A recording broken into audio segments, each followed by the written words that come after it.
I believe that he played in the Wolves 1980 League Cup final triumph against the Nottingham Forest at Wembley. Mel, welcome to the show. Great to have you on board. Absolute pleasure, Jimmy. Fantastic. Mel, we're just sort of touching on football management. The merry-go-round that is football management at the moment. You guys at Wolves seem to be pretty stable at the moment. I actually saw the game against Chelsea a couple of weeks ago where you turned things around and thought, wow, these guys can hold their own. Tell us a bit how things are getting on at Wolves this year. Well, you've just alluded to it in the fact that Nuno Espirito Santo, the manager, came in 18 months ago, and he came in with a style of play which they've stuck to. It's probably a 3-4-3 with wing backs, two holding midfielders, three up front, three at the back, and they've played the same way and haven't changed, no matter who they're playing. We did against the top six. Wolves are seventh at the moment, but every team above them, they've done really well against. And the only team that they haven't played in the top six, they actually play on Friday, which is Liverpool. But everybody else, they've either beaten, got a draw out of, apart from losing a very, very narrow game and a good game against Tottenham, where they lost 3-2. And if it wasn't they had a mad minute where they let 2 goals in the first half. But apart from that, they're more than held their own against Spurs as well. Beaten Chelsea, came up to Old Trafford and got a 1-1 there. Held Man City to a draw at Molineux as well.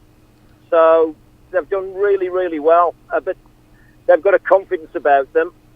Even after they went on a losing run, Jimmy, and people were questioning them, they've got no plan B, they've been found out, people start all the rumours, but fortunately they've got 3 good results in the last 3 games and turned it around a little bit. But the performances have usually been pretty good, whether they've got the result or not.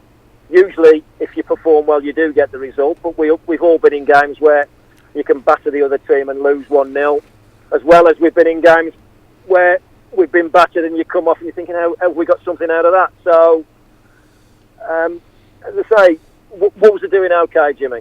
Yeah, no, it's they play some good football too, and the manager's certainly settled into the Premier League really, really well. We've seen this week management, there's no sure bet for anyone, and Mourinho has got an incredible track record. Whatever anyone says, he's won a number of trophies. And in one sense, Mel, obviously it's a completely different situation, but I think there are some sort of parallels to, very minor parallels to Cloughy, really. Obviously, you'll know more than me. Just a sort of confidence in Mourinho. And sometimes I think for me, it can be taken the wrong way amongst people. I think he's really self-assured, and his record speaks for itself. And I think, in my opinion, the reaction in Manchester this week has been divided, but there has been like an undercurrent of people almost sort of willing him to move on, which you can understand from the fan point of view. Obviously, they want to play and get back to what they were before, but the issue I have with all this situation is that you look at United and you think, well, how long has it been since they were at the top? And just from your perspective, from the outside, looking in terms of you guys over at Wolves and things are pretty steady, and no doubt people are happy with the manager. What are your thoughts on the merry-go-round that is management these days? Well, the key to Wolves doing well for the position that they're in. In other words, a team coming up from the Championship. They're not a regular in the Premier League at all. You have to go back to, dare I say it, even when I played, and we're going back 30-odd years, so the Wolves were competing at the top level on a regular basis. But the key has been that everyone from the owners and the chairman down to the football side of the club have all been singing off the same hymn sheet, and I don't think that you can say that's happened at Man United. You can see that there has been, they've not all been aligned. There hasn't been perfect harmony between the people above the manager, and then the players. And unless you get everybody buying into what the ethos and the philosophy and the culture is, then it won't work. And that's what you can see from me looking in, because I'm not on the inside of what's happening at Old Trafford and Man United. But yes, individually, they've got good players. Individually, they've got a great manager. But somewhere, they're not all singing off the same hymn sheet. Certainly from the the director level from Man United that Mourinho has to work for, and then between the players and Mourinho, probably, I don't know. But it's certainly something had to give, and it's not a massive surprise that Mourinho's gone, and they've got to make a change.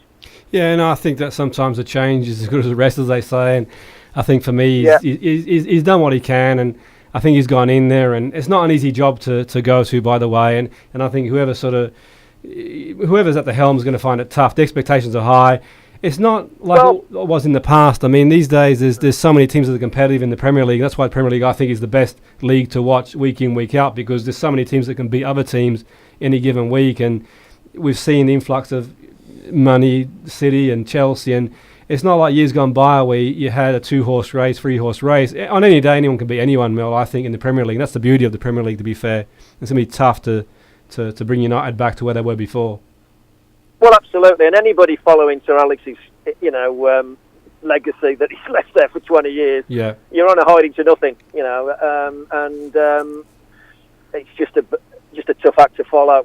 And but the thing for me is that they've got to be very, very careful who they're bringing in, and they've got to make sure that everybody from the top down is singing off the same hymn sheet, and they're clear about the way going forward, and they have to have a. You see, for me, United had an identity under Sir Alex, and they had an identity under there. Obviously, before that with Sir Matt Busby, going forward, and then managers in between, leading up to Sir Alex. But there was always an identity and a proud kind of way that there was a United way of doing things. And I think they've gone away from that, and they've got to get that back to get Man United back to to where I suppose every United fan wants them, at the top and winning things. So it's interesting times, but I think it had, a change probably had to be made, and I don't think that's anything against Mourinho. I think he was probably. I'd love, he could probably say a lot of things that are going on, which he can't. I think that's for you to kind of surmise. I'm well out of it with the Manchester area. I might pick up things about what's happening at Wolves, but not at Man United. But we will see what happens. Definitely. And like you said, I think for me, it's a tough job for anyone. And just before we sort of. You've been kind enough to join us, Mel. What was your sporting highlight of the year for yourself? What do you think was it's been an incredible year for sport, hasn't it? We were just reflecting on the sporting year it's been, and it's been a great year for English sport, British sport in general. What would you say your sporting highlight this year's been? I think England winning a penalty shoot. I think was probably one of the highlights, believe it or not. It might sound daft, but I think doing what I do now, and obviously you're a master at it as well, Jimmy, we've studied this for years, it's all mind over matter, and it's all about the mental side of the game and the body-mind. And for us not to win a penalty shootout, it's nothing to do with ability, it's to do with controlling your emotions under pressure, and I'm really pleased that we eventually got it right. Definitely, and it bodes well with Southgate winning the Coach of the Year as well. And I thought that was I think so. I think totally deserved. I'll go a long way back with Gareth ever since I got to know him when he was a player at Aston Villa, obviously, which is local to me, and I used to see him when I used to pop and see the lads down at the training ground there, and Gareth stood out as somebody that you knew was going to go on and be at least a coach, but to be the England manager, he's brilliant. But great guy, and I'm really pleased for what we've done so far. But as he said in his acceptance speech for the Coach of the Year, that they've only just started. We're not settling for anything. Definitely. We'll watch his space for sure. Yeah, which is a great attitude to have. So that they really want to be the best that they can be, and we have got the players, and we have got good enough players to win major trophies now. No, I agree. Bodes well for the yeah. future. Yeah. Very much so. Thanks for that, Mel. We appreciate you coming on board, and wish you a Merry Christmas and all the best to Wolverhampton this year. No, it's always a pleasure, Jimmy. Top man. All the best. Cheers. Thanks. It was perfectly hit the nail on the head there. We can't do the review of the year without the penalty shootout, because that is a dark psychosis that's hung over English football and English psyche since '96. I think we beat Spain in the Europeans.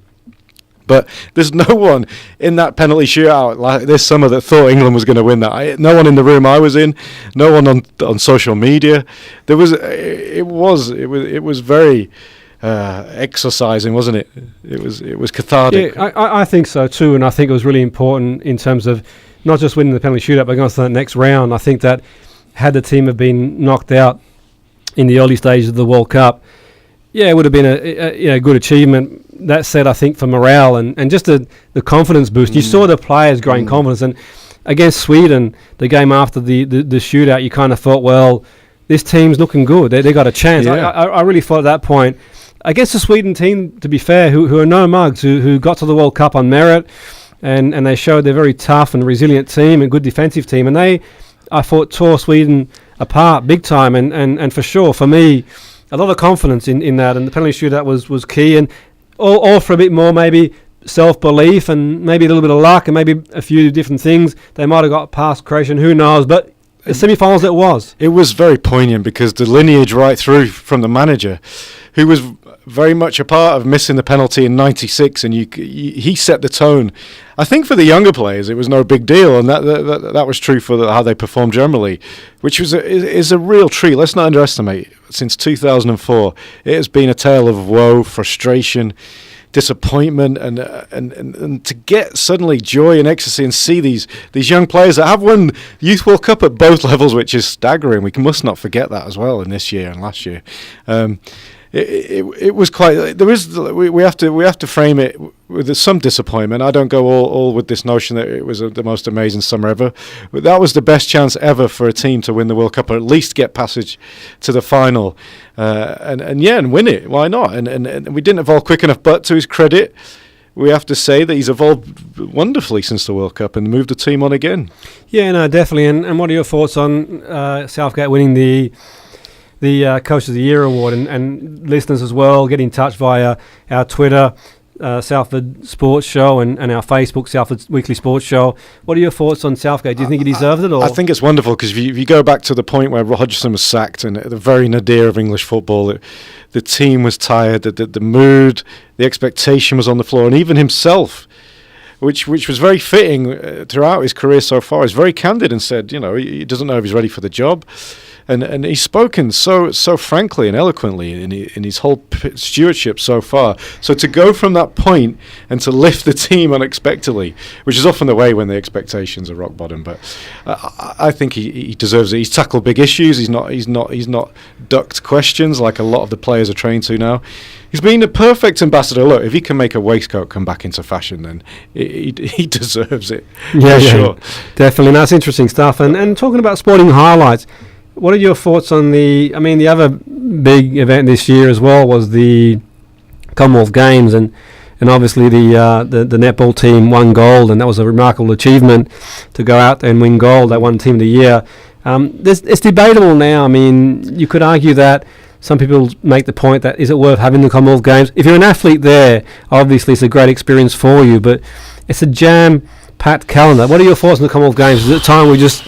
It's a tricky one because the connotations of it aren't very generous to the modern day forward-looking world we live in. But saying that, athletics seems to flag in terms of attendance, and it is something that can focus the world. I don't know that it's the world, but it can focus a lot of countries' attention on.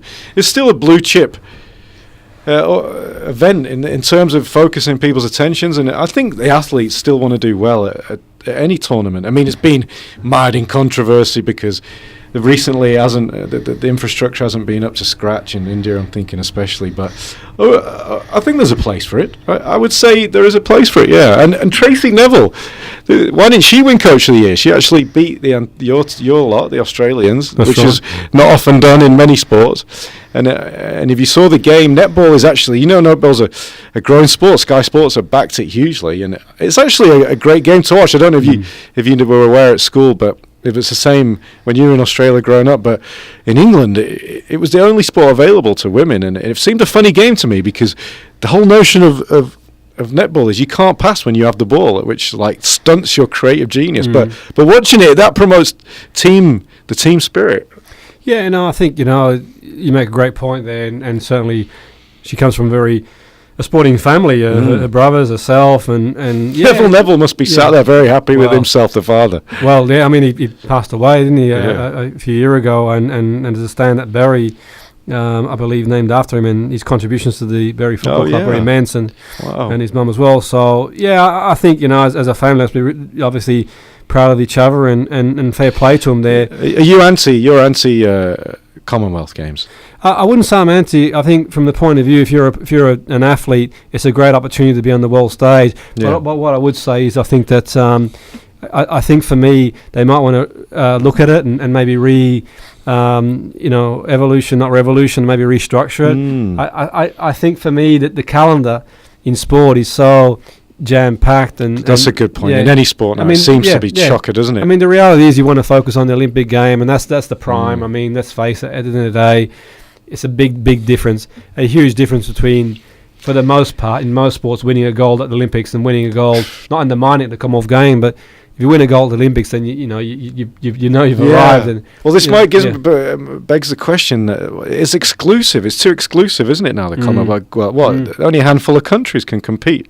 Yeah, well, the Commonwealth precisely. So the big guns. What does it really mean if you win? Yeah, it's nice to have a tournament that's a bit bigger than a national track day, but it's Crystal Palace. But I think you're right, actually. No, on reflection now, I think it should be stood down. Yeah, I think that your main goal is going to be the Olympics, and you're competing against the Americans, the Russians, the Germans, the French, and it's a different ball game. No disrespect to obviously the Chinese as well. No disrespect to the Commonwealth nations. There's some great sporting talent there, but I think you really want to peak for the main event.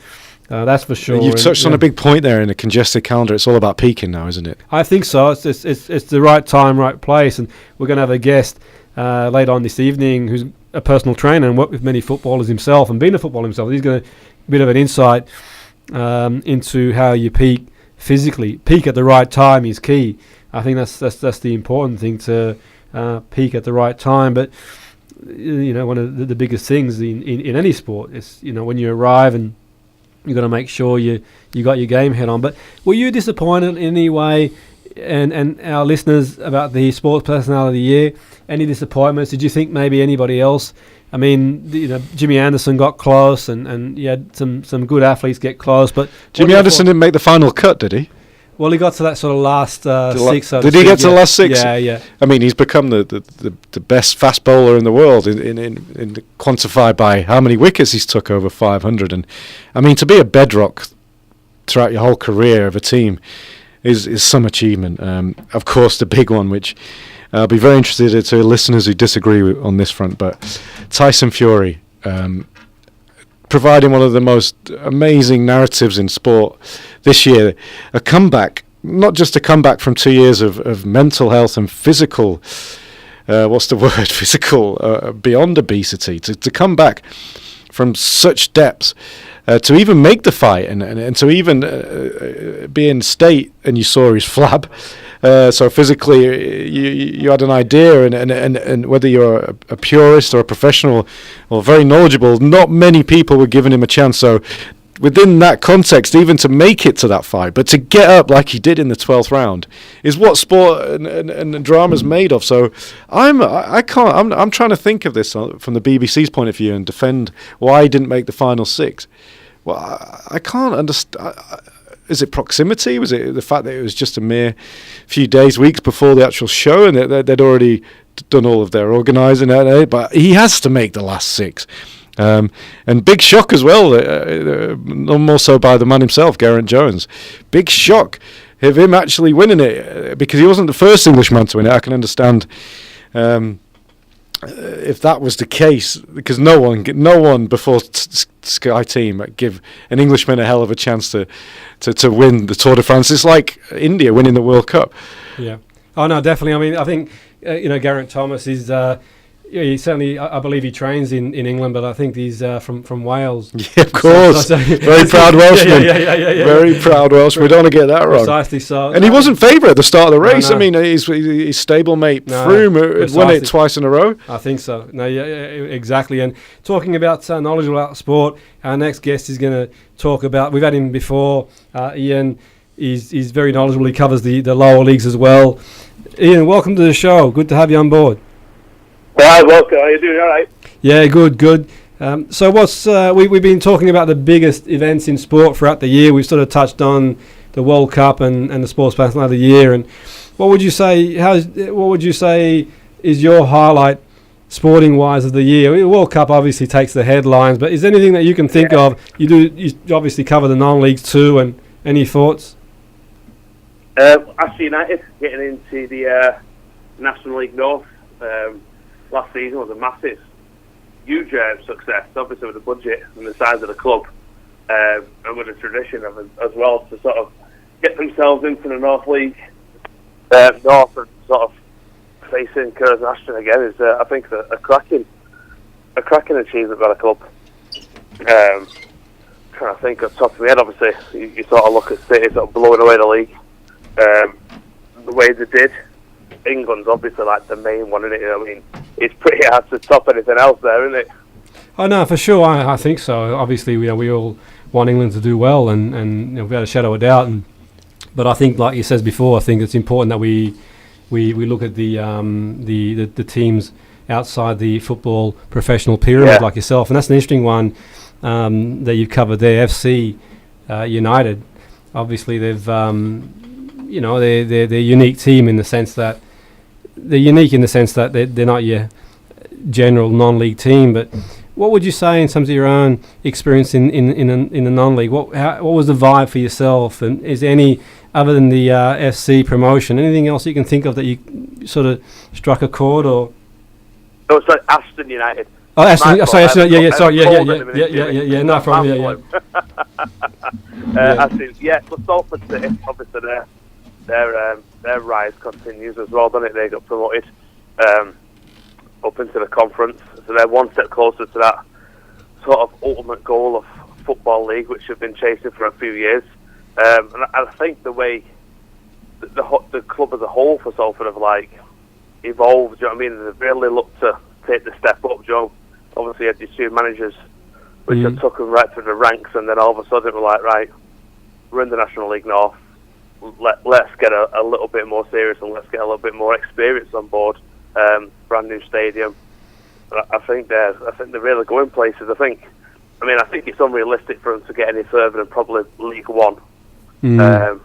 But it's a great story. It's a cracking story. Like I say, Ashton promotion, Salford promotion. Obviously, we had a couple of downers with Bury and Oldham getting relegated. But I mean, if you look at them this season, now the fans are sort of having decent seasons, aren't they? They're both doing well. No, I agree. That's my sentiments as well. I think that certainly I think that it's great for them to get out there and enjoy their football and be part of a community, and obviously it's a social thing as well. And do you find that has been a social thing for people there? Do you sort of see regular faces at the non-league as well, people sort of week in, week out, or is it just people coming and going, or a bit of both? No, it's definitely it is same old faces, same old seats. You'll obviously get people sort of going down here and there, but especially at Salford, I think Salford's a bit of a sort of like a small glamour club as such. People like to sort of go down and try and spot who they can spot, but a lot of the non-league people, they're all the same. It's like the hardcore fans, aren't they? They always have a good following. Stockport County have an amazing following. Altrincham, Curzon have your standard. They have like a sort of crowd entertainers and such, with big drums and try and get the atmosphere going. So them type of people sort of keep that club going, don't they? Do you know what I mean? Those are the ones that are going to be there straight through. Yeah, no, definitely. The hardcore fan, definitely, that turns up in week in, week out, and rain, hell or shine, and that's what it's all about, isn't it? To be fair, getting in there and the sort of hardcore fan. And what's next for yourself? I mean, it's been a fascinating year. The concept you've had, the football man cave as well. Let's give that a plug, because obviously that's unique in itself. And what's next for yourself, Ian? What are your plans in the new year in terms of your own developing your own sort of blog and media coverage for teams across Manchester? Well, our next steps now, we've got a decent team of writers on. We're looking for a couple more, but we have got a decent team of writers on. So the next one's now we're actually going to go into podcasting, which would be decent just to have a chat about your sort of teams that you don't really listen to on a podcast. You know what I mean? We're looking to sort of do some short documentaries on different teams. So maybe sort of teaming up with Athleticals at Oldham, having a look at the Blue and White Army over at Bury, and just sort of seeing maybe Stockport, sort of how them fans have sort of been sort of impacted over the years. So we want to do short little videos, just to highlight each club. We have got a couple of big things in the pipeline, but at the moment, lips are sealed. We're not allowed to say anything yet until January, but it's moving forward and it's moving fast, which I'm really happy about. No, definitely, and moving forward and fast is certainly Manchester United at the moment. And earlier this week, we saw Mourinho, whether he was sacked or whether he sort of it was mutual. Who knows what's happened there? But the bottom line is on the cards, and it's going to be tough for United. And what are your thoughts on United going forward, Manchester United going forward? You're in the heart of it all. What are your thoughts on United moving forward? Can they get back to where they were before? Where do they go from here? Do you know what? I think it's such a big... I mean, even after 6 years on, you're still in the shadow of Fergie. And obviously what Fergie achieved over that 26 years is unparalleled. And if you sort of go way back to when sort of Busby finished and United ended up having that, I think it was 26 years of absolutely nothing. There's certainly the odd cup wins here and there, even a relegation. And I think United fans are now going to be in that period. I don't think it'll be 26 years, but it'll be in that period now of you can't replace Fergie, because I think Fergie was a one-off and something completely special. But going forward, I think they've got to get away of trying to replace Fergie. They've got to go in a different direction. Football's evolved, managers have evolved. Obviously, they work out with Mourinho, but I think going forward, I think they need a strong manager, but still someone who's probably not as hard-lined and controversial as Mourinho was. Yeah, no, I think someone a little bit more like Pochettino would be perfect, but I think it'd be tough to get him. Yeah, no, definitely. He obviously seems to be happy at Tottenham, and why wouldn't you be? They're in the Champions League. They're pushing for the top four. They're in that top four. That I guess the goal for them is to win the league. It's going to be a big stretch to win the league for them. It's not easy. Obviously, you've got City, you've got Chelsea, you've got the likes of Liverpool this season going guns blazing too. So not easy at all. But we'll watch this space. I mean, United's United. They're one of the biggest clubs in the world, and no one's bigger than the club. No manager, no player. No one ever has been and never will be. And I think the thing is, moving forward, I've got every faith that United will certainly impose themselves again. And they're a big club, and that's for sure. So we'll just have to wait and see. But thank you for coming on board, Ian. Wish you all the best and have a good Christmas, and we'll speak to you in the new year, buddy. Excellent. Same to you, mate. Cheers. Have a good one. And you. Bye. See you later. Great contributor there to the show, and for his work trying to knit together the smaller teams and bring it to a wider audience around Manchester. The Man Cave, also known as the Mank Cave. He was a guest earlier on this year, and one of the many highlights of our own show here at Sports Friday on the Twitter. Don't you say, Jimmy? No, indeed, I think so. I think it's really important that we've got people out there who are willing to cover the non-league, and everyone likes the glory of the Premier League. And interestingly, he said they made a point there that I picked up on. He talked about managers and players, and on the paper this week, there's a really fascinating point. I don't know how much mileage is in the point, but De Bruyne was saying that he wasn't tired at the start of the season, and I think he was insinuating that Guardiola had suggested that he may have been tired at the start of the season, and De Bruyne come out and says, at least it's paper talk anyway, that he wasn't tired. So there's no friction in the camp there, but when you think about it, Liverpool's putting pressure on him, and isn't football a fickle? There's no friction at that camp. No. That's just if the cherry's got a bit of dust on it or not. That's the kind of friction at Man City at the moment. Exactly, but the thing is, my sort of thinking is, okay, there isn't now, but there's always a bit of a rumbling, isn't it? Yeah, they've not really been stress tested now for over a year. Yeah, I mean, under pressure, under a bit of stress, and I think for me, there's another side to Guardiola. We've seen another side to him. His feathers get rustled when he's not playing his sort of football and the passing game. And same with Conte last year. That's right, exactly. And when he started losing, precisely. Anyone can be charming and urbane when you're winning. Definitely, exactly. And I think there's a certain class about Guardiola. Don't get me wrong. I love Guardiola. The football and exactly to his core. For sure, definitely, I think so. But I think one thing's for sure for me is that I was watching the game on TV actually, the Chelsea game, and I thought, you kind of wonder when Chelsea scored, there was really no other plan. It was like, well, we'll sort of, and to be fair to them, they're creating most of the chances, and they probably should have scored. But I think for me, sometimes, you sort of think to yourself, well, maybe I'll put a front man and launch the ball forward. 3-4 minutes to go. Let's think the Champions League. In the Champions League, you're playing against a team like, say, a Barcelona, Real Madrid. And speaking of Champions Leagues, there's some interesting ties, by the way, coming up. Do you think, well... It's a good point. How precious or how purist can you be to completely dismiss 5 minutes of changing your philosophy, getting agricultural? I mean, there's not. He'd rather subject himself to lobotomy than change his philosophy. Yeah. He's already said that this year, Guardiola. No, for sure. What's the point of buying a player, having him on the bench, paying all that money just to throw him on the odd game for fun? I get that. So you don't think Big Sam will take over at Man United? I was here.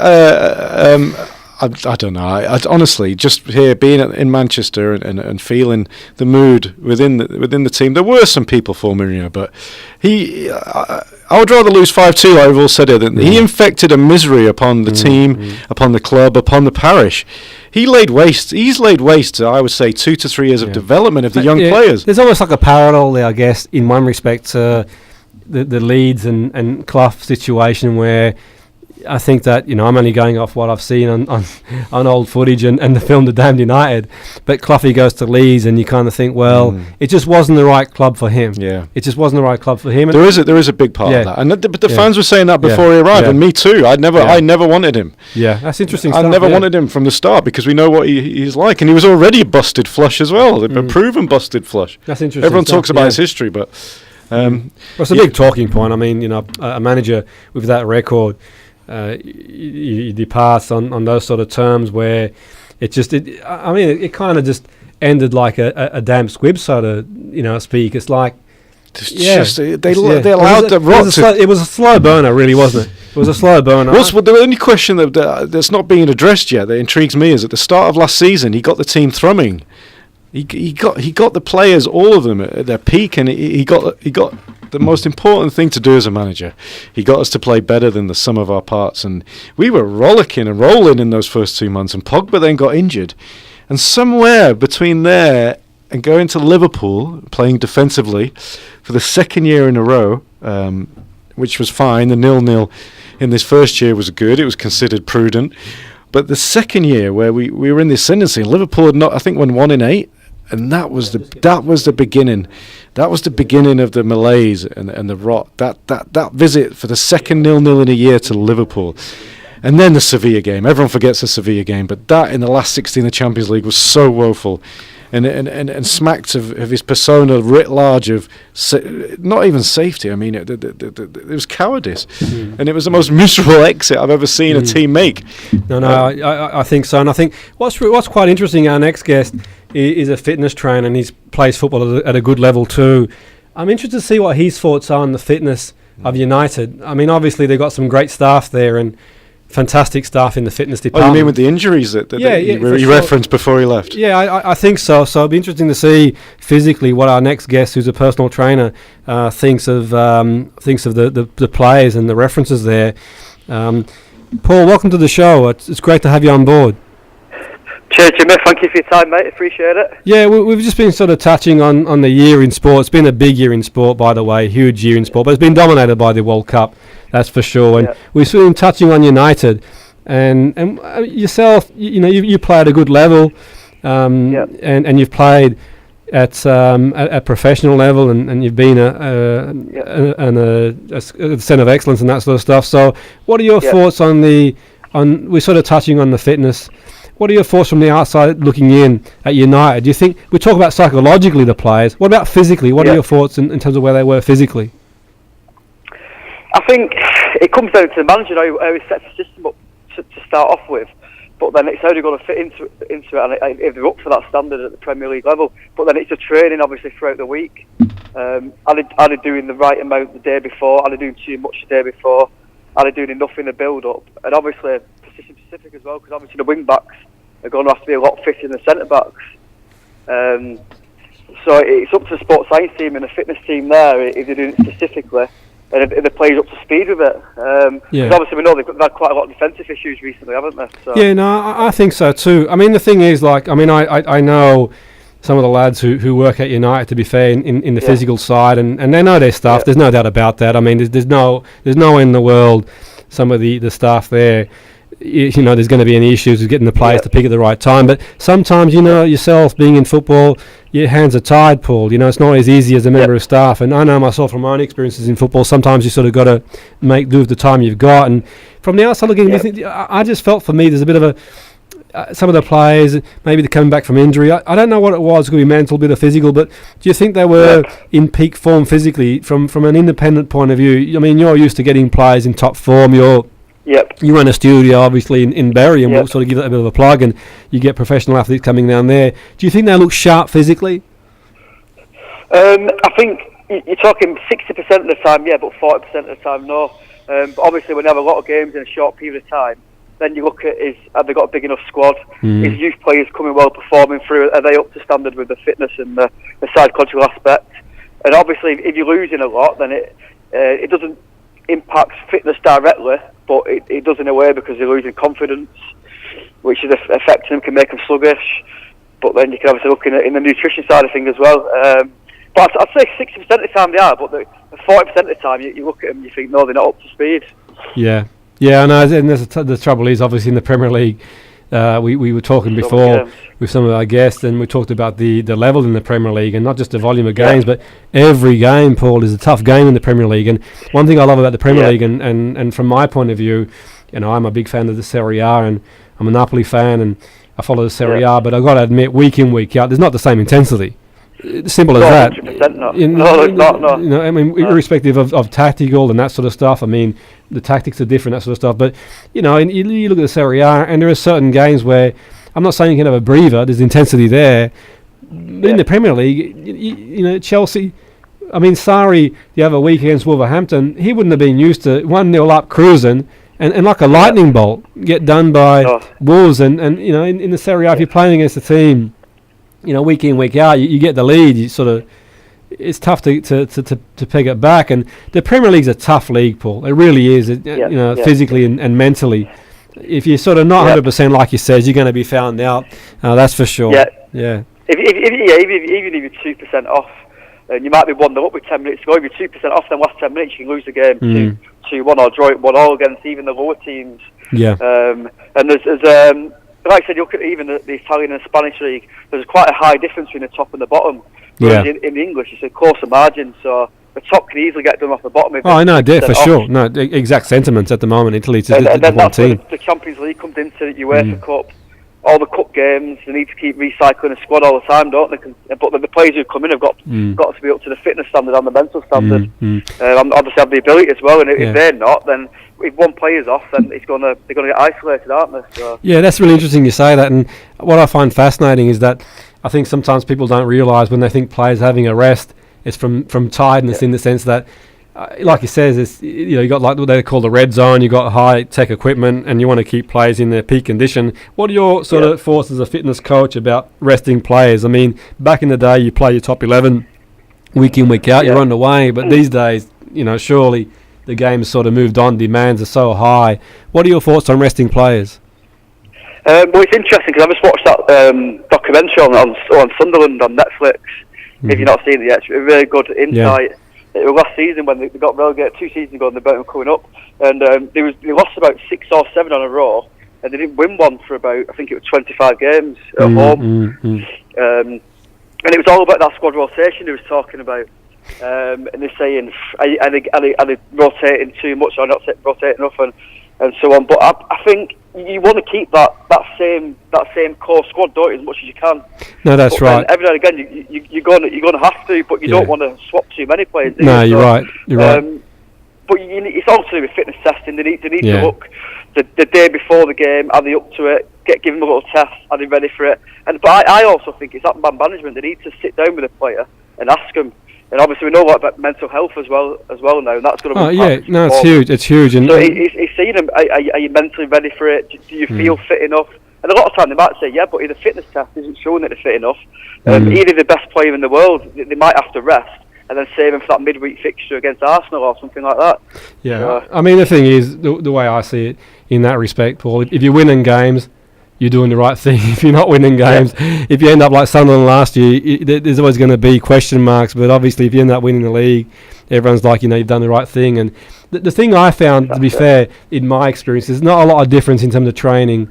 Everyone's sort of well up on things. You've got good sports science. You've got people like yourself all throughout the game who know their stuff, and you're qualified, and you know the ins and outs. And I found in my experience, a lot of it's down to obviously recruitment of players. That makes a big help. You need a bit of luck along the way.